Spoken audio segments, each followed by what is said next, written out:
Eto na naman guys. On the way kami papuntang Cabagan, Isabela.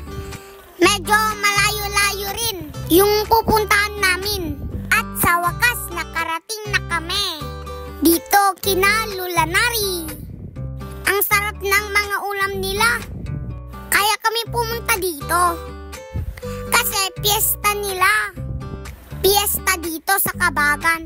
Papunta na kami manood ng mga sayawan. Ang daming mga bata sa taas. Ang dito kami ngayon sa Casibarag Norte. Ay, ganito pala yung mga costume nila. Parang ati-atihan yung mga sayaw nila.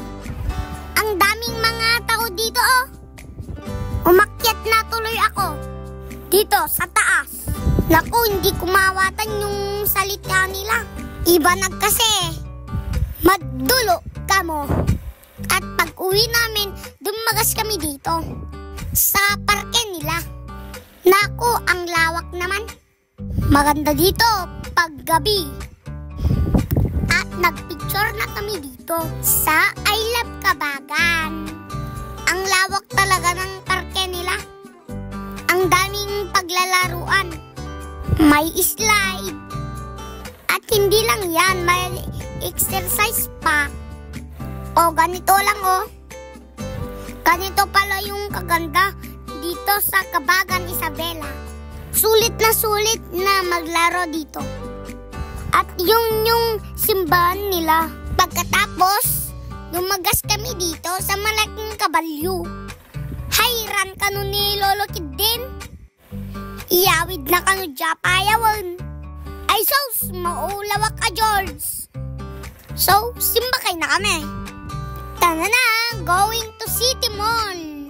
Yun yung susunod na pupuntahan namin.